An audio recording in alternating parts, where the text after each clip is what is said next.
zuhud sebenarnya itu. Dan ketika sufi itu berdagang, kemudian sufi itu dekat pada kekuasaan, nah itu yang sebenarnya zuhud dalam pengertian menjadi distansi.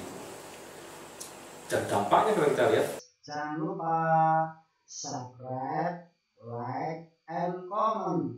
Matur suwun. Secara peradaban tadi, perspektif peradaban, ternyata sumbangannya pada Islamisasi itu luar biasa.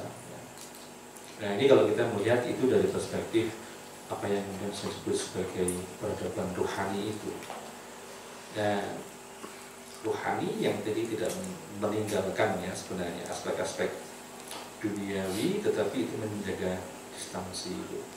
Nah dalam konteks saat ini, kalau kita mau kita bawa saat ini ya bisa kita lakukan ya dalam bidang politik. Kalau kita lihat ya mengapa politik tend to corrupt gitu ya, karena memang etika rohaninya ini nggak ada gitu.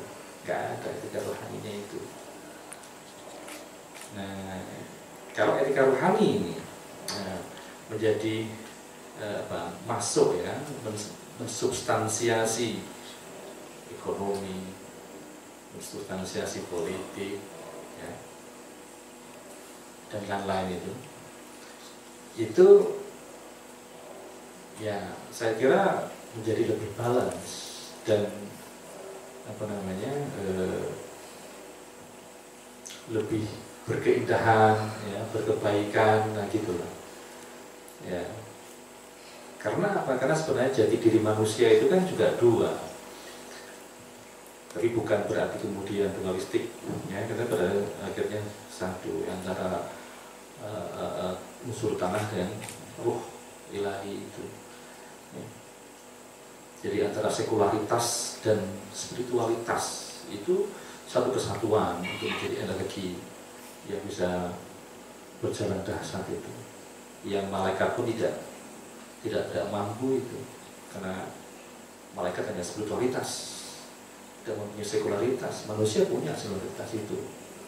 Ini bukan sekularisme ya, sekularitas itu bagian integral dari diri kita, nggak bisa dihilangkan. Untuk menjadi energi pendorong peradaban, dua itu, spiritualitas dan sekularitas itu harus berdialektika secara dinamis. Mungkin begitu ya, mungkin dari tanya jawab atau bagaimana itu saya serahkan kembali kepada moderator. Terus sementara, assalamualaikum warahmatullahi wabarakatuh. Waalaikumsalam warahmatullahi wabarakatuh. Boleh tepuk tangan teman-teman. Biar kita ono acara sebenarnya. Terima kasih. Tadi itu pemaparan panjang lebar Pak Ikhwan terkait beberapa hal. Di sini saya mencatat tadi Pak Irfan mulai mencoba menjelaskannya dari hal yang lebih luas, yaitu peradaban.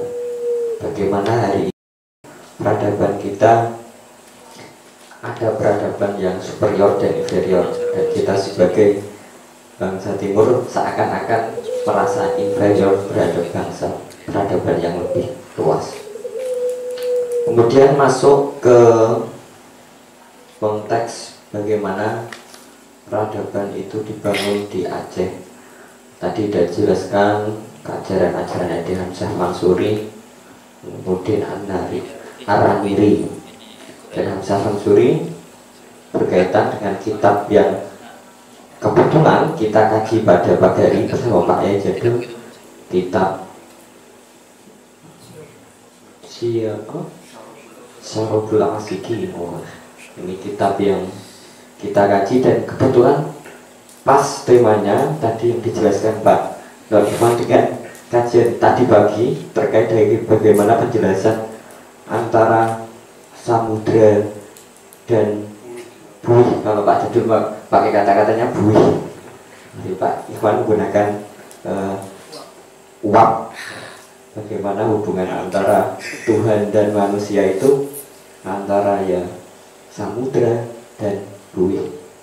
Enggak, kalau yang soal martabat tujuh itu bukan syarat ya, bukan syarat untuk memahami saja, tapi itu satu cara, gitu ya, satu cara untuk membangun pemahaman penggambaran ya. Tadi itu yang Syekh Hamzah Fansuri menggambarkan apa, laut itu kan saya ada ya, kalau dari laut muncul ombak ya, ombak lalu apa uap lalu jadi awan ya. Nah awan ini kan istiadat ini ya, yang di Hakikatul Asya ini kemudian menjadi istiadat di awan ya. Lalu innama amruhu idza arada syai'an ayyaqula lahu kun fayakun, itu sebenarnya di istiadat ini yang di kun lahu itu lalu turun jadi air itu kan martabat 7 itu ya. Itu martabat 7 ya, itu martabat 7 untuk penggambaran.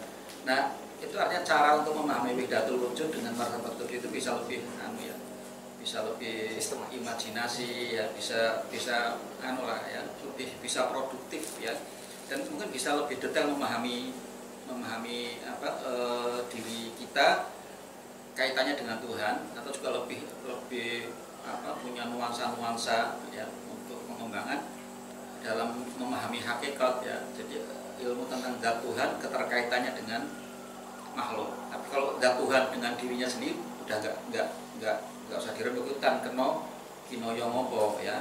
Tapi Tuhan dalam kaitannya dengan makhluk itu martabat 7 bisa memberikan memberikan metafor, memberikan gambaran-gambaran yang lebih mudah bisa dipahami, dan saintifik tadi ya, itu bisa jadi ilmu juga gitu ya. Saya tidak tahu ilmu pengetahuan alam yang menggambarkan itu abad 16 sudah ada belum? Jangan-jangan belum ya. Saya tadi melacak belum ketemu. Belum ketemu. Jangan-jangan memang belum ketemu. Nah, ini tentang Aceh ya, ini memang ada ahlinya Aceh sama ada orang Aceh ya. Ketika ramenya GAM itu, saya waktu itu dekat dengan Pak Ibrahim Alfian ya. Nah beliau tuh ngomong sendiri, tapi ya, saya ini bingung dengan orang Aceh. Kalau orang Aceh kok mau kalau minta apa, kalau pas di Indonesia itu aneh, karena yang menciptakan Indonesia ini orang Aceh. Itu kadang banyak orang Aceh tidak paham ya. Misalnya bahasa Indonesianya itu kan, bahasa Indonesia kita hari ini itu kan warisan dari Syekh Hamzah Fansuri juga ini, ya, yang bisa bahasa Melayu menjadi bahasa pengetahuan, bahasa ini sumbangan ya, ini orang Aceh ya. Tapi kan sekarang ini menisbatkan bahasa Indonesia ini kan paling banter di pelajaran kita Rio ya, Raja Ali Haji. Padahal itu kan abad ke ini ya, mesti lebih tepat ke Hamzah Fansuri. Sebelumnya lagi masih ada lagi Samudra Pasai. Ya, itu sudah. Ya, mestinya lo ke sana ya. Nah, itu satu bahasa Indonesia ya. Kedua, tentang Republik Indonesia sendiri itu muncul pertama kali tertua itu Fatwa Ulama Aceh. Ya, ada naskahnya itu abad ke-16, abad 19, 1866 itu. Ada 4 orang ulama Aceh Al-Arif Billah, para aulia itu, kasyaf, ulama kasyaf.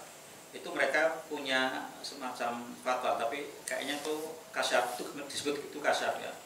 Jadi mereka mendapatkan gambaran ya, tentang ada situasi bangsa itu akan banyak sekali bencana alam, ada pergolakan itu. Nah, tapi terus bilang ketika itulah kamu semua harus pertama pegang teguhlah Islam ya, agama yang suci, agama yang benar, dan taatlah kamu kepada Kerajaan Al-Jumhuriyah Al-Indonesia. Itu abad 19. Saya dapat naskah itu dari Tengku Ibrahim Alfian. Beliau dapat dari perusahaan Tano AB itu.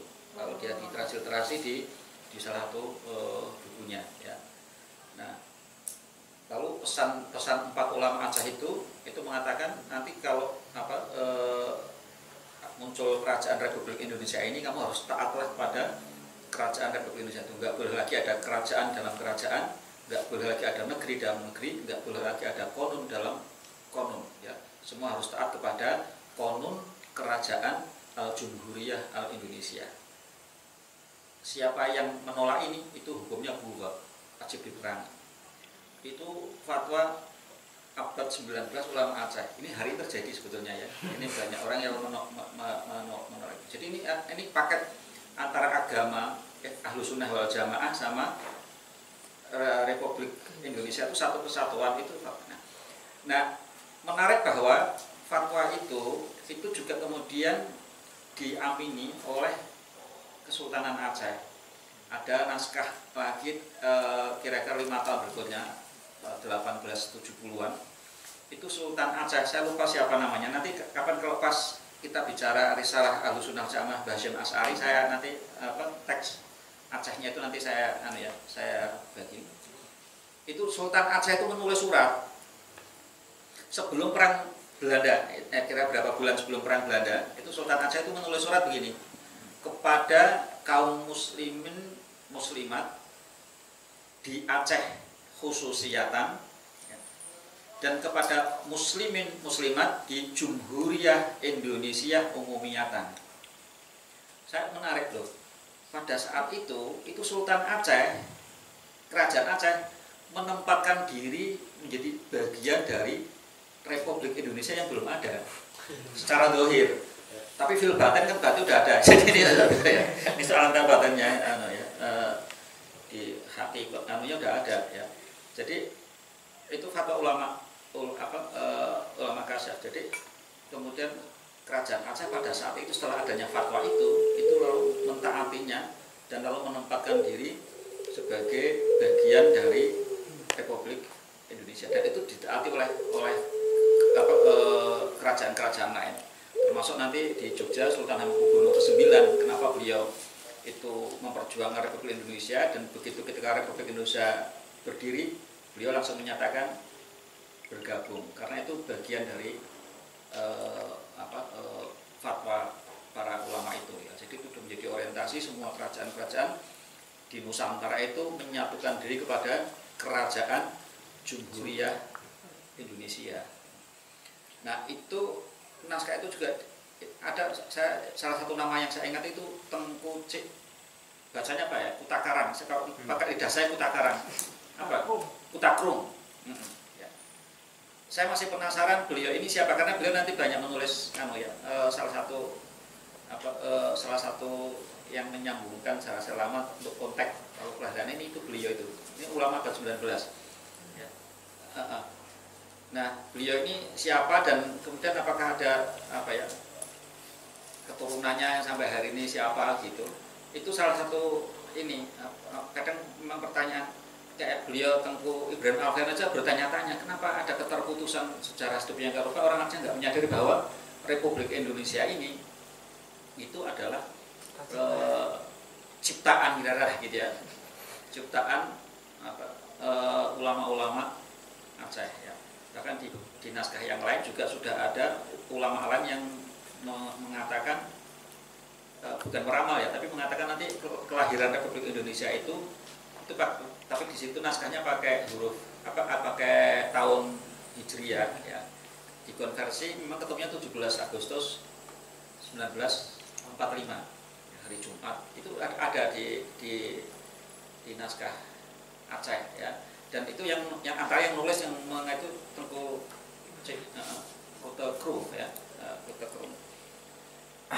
Nah, saya nggak sempat gimana tapi ini kalau itu bisa ketemu ya konteks di Aceh waktu itu beliau ini siapa, dan 4 ulama itu sekarang ini ya keturunannya atau murid-muridnya, karena itu mereka berangkat itu semacam fatwa kepada para santri-santrinya, kepada umatnya, kepada anak cucunya ya.